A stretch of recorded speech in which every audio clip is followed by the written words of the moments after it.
Good morning friends, હું Nikunj ગઢવાલા Eklavya commerce ફરી એકવાર તમારું હાર્દિક સ્વાગત કરું છું. આપણે ધોરણ 12 કોમર્સ નામાના મૂળ તત્વો એટલે કે એકાઉન્ટની ચર્ચા કરી રહ્યા છીએ. એકાઉન્ટના જે અલગ અલગ પ્રકરણો છે એમાંથી એક ખૂબ જ અગત્યનું પ્રકરણ ભાગીદારી પેઢીના વાર્ષિક હિસાબો. આની પહેલાં આપણે કંપનીના વાર્ષિક હિસાબોની ચર્ચા પૂર્ણ કરી હતી. હવે ભાગીદારી પેઢીના વાર્ષિક હિસાબો, આ જે બધા દાખલાઓ છે તમને ભવિષ્યની અંદર ખૂબ જ ઉપયોગી થવાના છે. જો તમે એફવાય, એસવાય, ટીવાય, બીકોમ કરો કે બીબીએ કરો, એમકોમ કરો કે એમબીએ કરો, બધી જ જગ્યાએ આ પ્રકરણ તમારે આવવાનું છે. સીએ કરો કે સીએસ કરો કે આઈસીડબ્લ્યુએ કરો, બધી જ જગ્યાએ આ પ્રકરણ તમને ઉપયોગી થવાનું છે. તો આપણે આ પ્રકરણ ખૂબ જ ઊંડાણપૂર્વક દરેકે દરેક ઉદાહરણોની ચર્ચા સાથે, બોર્ડની વાર્ષિક પરીક્ષાના દાખલાઓ સાથે અને સ્વાધ્યાયની અંદર જેટલા બધા દાખલા આપ્યા છે બધા દાખલાઓની ગણતરી સાથે આ પ્રકરણની આપણે ચર્ચા કરીશું. અને એકવાર ફરીવાર કહું, આપણે સ્વાધ્યાયના દરેકે દરેક દાખલાઓ તમને ગણાવીએ છીએ, તમને હોમવર્કમાં નથી આપવા. હોમવર્ક માટે આપણે બીજા એસાઇનમેન્ટમાંથી અને બોર્ડની પરીક્ષામાંથી દાખલાઓ આપણે આપીએ છીએ. એટલે તમે વિદ્યાર્થી મિત્રો હોશિયાર જ છો, છતાં પણ તમને વિનંતી કરું છું કે સરખામણી કરજો બીજી શાળાઓ સાથે. અને જો તમને એમ લાગે કે નહીં આપણે હજી આમાં સુધારો કરવાની જરૂર છે તો આપણે એમાં પણ સુધારો કરવા તૈયાર છે. પણ તો આપણો અગત્યનો મુદ્દો છે આપણું હવે પછીનું પ્રકરણ, જે પ્રકરણનું નામ છે ભાગીદારી પેઢીના વાર્ષિક હિસાબો. બોર્ડની પરીક્ષાના સંદર્ભમાં એ 11 માર્કમાં પ્રકરણ છે. કેટલા માર્કમાં? 11 માર્કમાં. વિભાગ એફ અને દાખલા નંબર 35મો પ્રશ્ન તમને આપ્યો હશે, વિભાગ એક હશે. શું નામ છે? ભાગીદારી પેઢીના વાર્ષિક હિસાબો. અને 11 માર્કમાં પૂછાશે. હું જે તમને જે દાખલા ગણાવીશ એ દાખલાની સાથે સ્વાધ્યાયમાં એના જેવું ઉદાહરણ કેટલા હું આપ્યું છે એ પણ તમને કહીશ, અને સાથે બોર્ડની પરીક્ષામાં પૂછાયેલા દાખલાઓ પણ તમને મોકલશું. એમાં કોઈ હવાલાઓ તમને ન સમજાય તો આપણે તમે મને જાણ કરી શકો છો ને, હવાલા હું સમજાવવાનો પ્રયત્ન કરીશ મારા લેક્ચરના માધ્યમથી. તમે આને એમ કહી શકો બ્લોકબસ્ટર. આ પ્રકરણ એટલે ધોરણ 11 હોય કે ધોરણ 12, ધોરણ 11ના અંતમાં આપણે ભાગીદારી પેઢીના વાર્ષિક હિસાબોના દાખલા કર્યા હતા, પરંતુ એ એકાકી વેપારી પેઢીના દાખલા હતા. અને આ હવે ચર્ચા શેની કરવાની છે? આપણે ભાગીદારી પેઢીના વાર્ષિક હિસાબોની ચર્ચા કરવાની છે, જેને આપણે નાણાકીય પત્રકો કહીએ છીએ. કે આના પહેલાંના પ્રકરણની અંદર આપણે શું કર્યું હતું? આની પહેલાંના પ્રકરણની અંદર કંપનીના વાર્ષિક હિસાબો તૈયાર કર્યા હતા.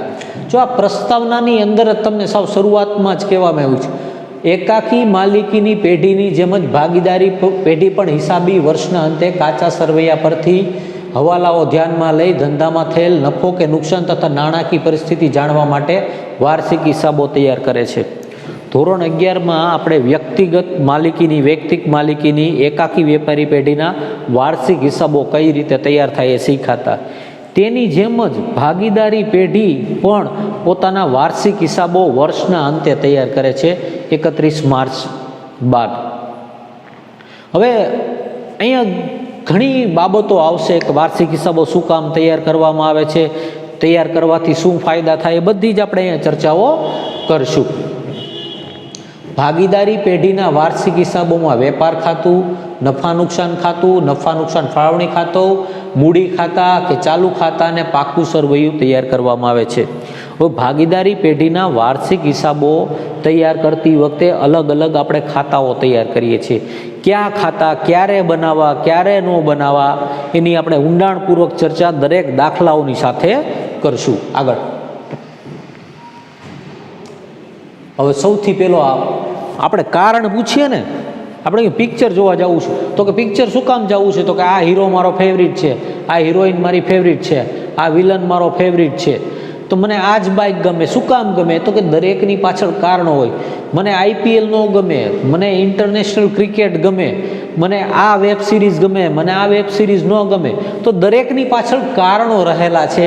એમ આપણા વાર્ષિક હિસાબો જે તૈયાર કરીએ છીએ ને, તૈયાર કરવા પાછળના કારણો રહેલા છે.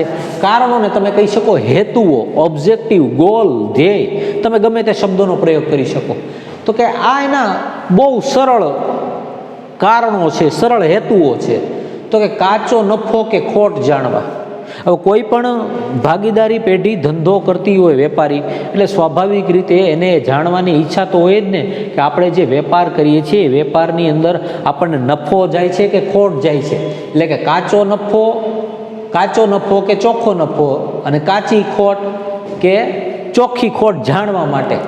તો કે કાચો નફો જાણવા માટે વેપાર ખાતું, કાચી ખોટ જાણવા માટે વેપાર ખાતું, ચોખ્ખો નફો જાણવા માટે નફા નુકસાન ખાતું, ચોખ્ખી ખોટ જાણવા માટે નફા નુકસાન ખાતું તૈયાર કરવામાં આવે છે. એટલે વેપારી પેઢી દ્વારા જે બિઝનેસ કરવામાં આવે છે એમાં વર્ષના અંતે એને કેટલી ચોખ્ખો નફો થયો કે કેટલું ચોખ્ખું નુકસાન થયું તે આપણને ખબર પડી શકે છે. આપણે કેમ ધોરણ 12ના વર્ષના અંતે તમારી પરીક્ષા લેવાય અને પરીક્ષાના અંતે નક્કી થાય ને ચોખ્ખો નફો કે ખોટ, તમે પાસ થયા કે ના પાસ થયા. હવે દાખલા તરીકે તમે નાપાસ થયા તો પણ ખબર પડે ને પાસ થયા તો પણ ખબર પડે આગળની કઈ રીતે તૈયારી કરવી. તો કોઈ પણ ભાગીદારી પેઢી દ્વારા ચોખ્ખો નફો કેટલો થયો, શું કામ થયો, એ નફો કેમ વધારી શકાય તેના કારણો મળી શકે. અને ખોટ થઈ તો શું કામ ખોટ થઈ, કયા કારણોસર ખોટ થઈ તેનું વિશ્લેષણ થઈ શકે. પેલા કાચો નફો કે કાચી ખોટ કયા ખાતા દ્વારા, વેપાર ખાતા દ્વારા તૈયાર થાય. ચોખ્ખો નફો કે ચોખ્ખી ખોટ કયા ખાતા દ્વારા, નફા નુકસાન ખાતા દ્વારા જાણવા મળે. એક વાક્યની અંદર MCQની અંદર આ પ્રકારના પ્રશ્નો તમને પૂછાઈ શકે છે. આ પ્રકરણમાંથી આપણે MCQ આવતા નથી, પણ તો આ ગમે તેમાં લાગુ પડી શકે. વેચણી પાત્ર નફો કે ખોટ જાણવા. આપણે એકાકી વેપારીની ચર્ચા નથી કરતા, ચર્ચા શેની કરીએ છીએ, ભાગીદારી પેઢી. ભાગીદારી પેઢીની ચર્ચા કરતા હોય એટલે ભાગીદારો વચ્ચે આ જે નફો મેળવ્યો છે એ વેચવો પડે, અને એ નફો વેચવા માટે આપણે થઈને નફા નુકસાન ફાળવણી ખાતું તૈયાર કરવું પડે. શું કયું ખાતું કરવું પડે? નફા નુકસાન ફાળવણી ખાતું. અને નફા નુકસાન ફાળવણી ખાતું ત્યારે જ તૈયાર કરવામાં આવે છે ત્યારે ભાગીદારોને લગતા વ્યવહારો આપવામાં, ભાગીદારોનો પગાર, ભાગીદારોનું બોનસ, ભાગીદારોને કમિશન, ભાગીદારોને મૂડી પર વ્યાજ, ભાગીદારોને ચાલુ ખાતા પર વ્યાજ, ભાગીદારોના ઉપાડ પર વ્યાજ, આ પ્રકારની વિગતો બધી આપી હોય ને ત્યારે આપણે નફા નુકસાન ફાળવણી ખાતું તૈયાર કરવું પડે છે. એટલે પેલું વેપાર ખાતું, બીજું નફા નુકસાન ખાતું અને ત્રીજું નફા નુકસાન ફાળવણી ખાતું આપણે સામાન્ય રીતે બનાવવું પડે છે. અને એના દ્વારા કાચો નફો કે કાચી ખોટ, ચોખ્ખો નફો કે ચોખ્ખી ખોટ, વેચણી પાત્રો નફો કે ખોટ, કયા ભાગીદારને કેટલો નફો મળ્યો તે જાણી શકાય છે. અને પેઢીની આર્થિક પરિસ્થિતિ જાણવા માટે થઈને વાર્ષિક હિસાબો તૈયાર કરવામાં આવે છે. આર્થિક પરિસ્થિતિ વર્ષના અંતે પેઢી પાસે કેટલી મિલકતો છે ને કેટલા દેવા છે, તમારે કોની પાસેથી કેટલા લેવાના છે ને તમારે કોને કેટલા ચૂકવવાના છે. જો એ ખબર જ ન હોય આપણને તો બીજા વર્ષે એ પરિસ્થિતિ શું થાય, એ પરિસ્થિતિ ડબલ પણ થઈ શકે છે. એટલે વર્ષના અંતે તમને ખબર પડી જાય કે કેટલી મિલકતો છે અને કેટલા દેવા છે, એટલે કે કોની પાસેથી કેટલા લેવાના છે ને કોને કેટલા ચૂકવવાના છે. તમારી આર્થિક પરિસ્થિતિ તેના ઉપરથી નક્કી થાય છે. આપણે વિજય માલ્યા યાદ છે ને તમને? વિજય માલ્યાએ આવા વાર્ષિક હિસાબો ખોટા તૈયાર કર્યા હતા. કેવી હાલત થઈ ગઈ કે એની પોતાની મિલકતો કરતાં દેવાની પરિસ્થિતિ ખૂબ વધી ગઈ. એ 5 વર્ષે ખબર પડી. શું કામ? તો કે વાર્ષિક હિસાબો યોગ્ય રીતે તૈયાર નહોતા કરેલા, એટલા માટે, કરવેરાના હેતુ માટે. ભાગીદારી પેઢીને વર્ષના અંતે ચોખ્ખો નફો થાય એ નફા ઉપર એણે કરવેરો, જેને આપણે ટેક્સ કહીએ છીએ, ટેક્સ ચૂકવવો પડે. એ ટેક્સની રકમ નક્કી કરવા માટે, કરવેરાનો રકમ નક્કી કરવા માટે થઈને પણ વાર્ષિક હિસાબો તૈયાર કરવામાં આવે છે. ટૂંકમાં ભાગીદારી પેઢી આર્થિક રીતે સદ્ધર છે કે અધર છે એ જાણવા માટે થઈને હવે વાર્ષિક હિસાબો તૈયાર કરવામાં આવે છે. આવું ટૂંકમાં ખૂબ જ સરળ. આપણે કેમ કે પરીક્ષા લઈએ, પરીક્ષાના આધારે તમને ખબર પડે કે ક્લાસમાં તમારો નંબર કેટલો છે, એમ એ જ રીતે કોઈ પણ ભાગીદારી પેઢીની પરિસ્થિતિ, આર્થિક પરિસ્થિતિ હાલમાં કેવી છે તે જાણવા માટે થઈને વાર્ષિક હિસાબો તૈયાર કરવામાં આવે છે. હવે આ ભાગીદારી પેઢીના આપણે વાર્ષિક હિસાબો તૈયાર કરશું ને, વાર્ષિક હિસાબો તૈયાર કરશું એટલે અલગ અલગ ખાતાઓ તૈયાર કરવામાં આવે.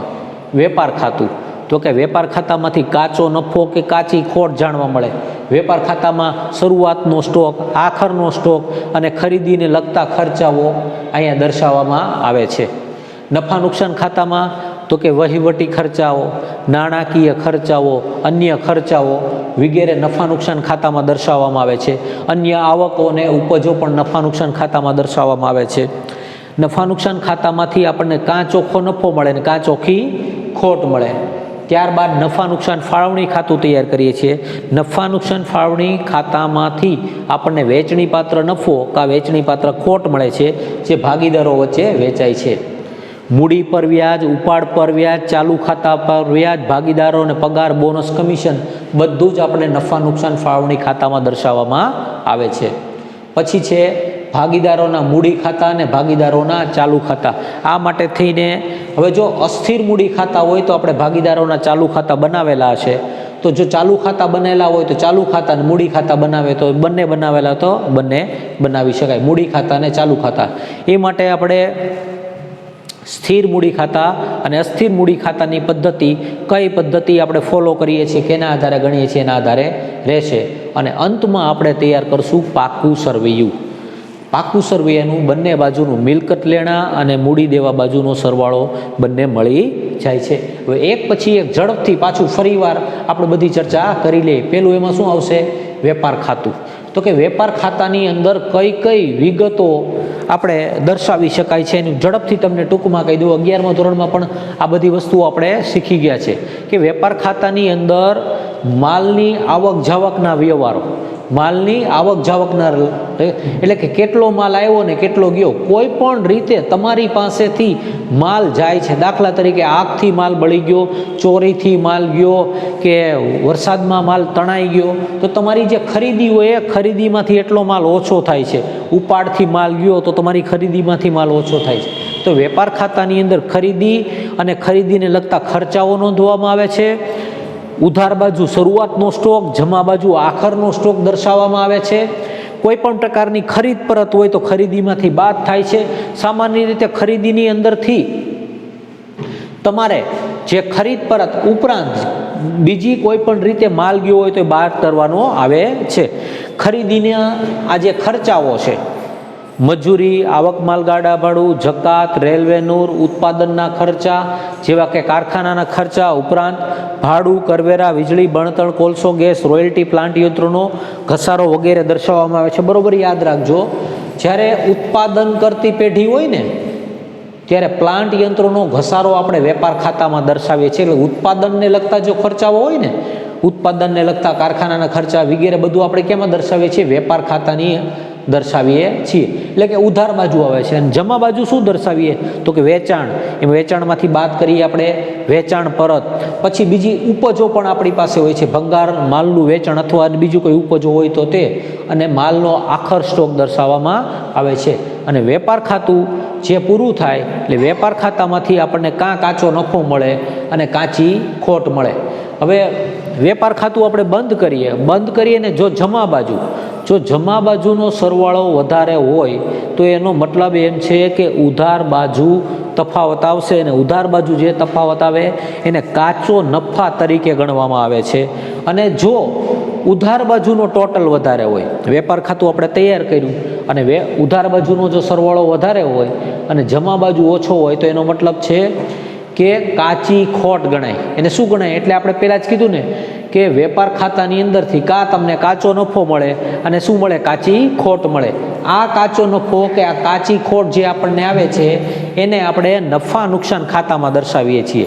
જો કાચો નફો મળે તો નફા નુકસાન ખાતાની જમા બાજુ, અને જો કાચી ખોટ મળે તો નફા નુકસાન ખાતાની ઉધાર બાજુએ લઈ જવામાં આવે છે. હવેનો તમને આ ઝડપથી આ જે નમૂનો આપણે વેપાર ખાતાનો હમણાં જે ચર્ચા કરીએ, શરૂઆતનો માલ સ્ટોક, આખરનો માલ સ્ટોક, ખરીદી બાદ ખરીદ પરત, અન્ય રીતે ગયેલ માલ, ચોરીથી માલ જાય, વરસાદથી જાય, ધર્માદામાં આપી દીધો કે ગમે એ રીતે માલ ગયો હોય, માલિક દ્વારા ઉપાડ કરવામાં આવતો હોય તો, ત્યારબાદ માલની ખરીદીને લગતા જે ખર્ચાઓ હોય તે, મજૂરી, આવક માલ ગાડા ભાડું, રેલવે, જકાત, આયાત જકાત, લારી ભાડું વગેરે, ગોદી ચાર્જ, જે આ એક પ્રકારનો ચાર્જ ખર્ચ જ છે. જમા બાજુ તો કે વેચાણ માઇનસ વેચાણ પરત, ભંગાર માલનું વેચાણ, આખર માલ સ્ટોક. આ જો ઉધાર બાજુનો સરવાળો વધારે હોય તો કાચી ખોટ આવે. પછી આગળ જુઓ, ડેમરેજ, વોર્ફેજ, ઉત્પાદનને લગતા ખર્ચા, ઉત્પાદક મજૂરી, રોયલ્ટી, આ કારખાનાને ખર્ચા. આપણે ઉત્પાદન કરતી જો પેઢી હોય તો આ બધા ખર્ચાઓ અહીંયા દર્શાવવા પડે છે. અને કારખાનાના મકાનનો ઘસારો, પ્લાન્ટ યંત્રોનો ઘસારો ઉત્પાદન કરતી પેઢી હોય તો ઉધાર બાજુ કાચો નફો આવે તો નફા નુકસાન ખાતાની જમા બાજુ લઈ જાય છે, અને ખોટ આવે તો નફા નુકસાન ખાતાની કઈ બાજુ? આપણે ઉધાર બાજુ લઈ જઈએ છીએ. તો આ શું થયું? વેપાર ખાતાનો નમૂનો આપણને મળ્યો. શું મળ્યું? વેપાર ખાતાનો નમૂનો. એટલે સૌથી પહેલું આ વેપાર ખાતું તૈયાર થાય. અને હવે શું તૈયાર થશે? નફા નુકસાન ખાતું.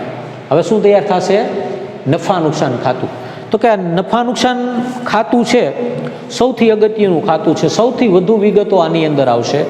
આમાં નફા નુકસાન ખાતા દ્વારા ભાગીદારી પેઢીને કેટલો ચોખ્ખો નફો થયો કે કેટલી ચોખ્ખી ખોટ થઈ એ જાણી શકાય છે.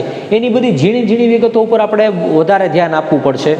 હવે એમાં વહીવટી ખર્ચા, વેચાણ વિતરણના ખર્ચા, નાણાકીય ખર્ચા અને અન્ય ખર્ચા, ચાર ઉધાર બાજુ ચાર હેડિંગ આવશે. વહીવટી ખર્ચા, વેચાણ વિતરણના ખર્ચા, નાણાકીય ખર્ચા અને અન્ય ખર્ચા.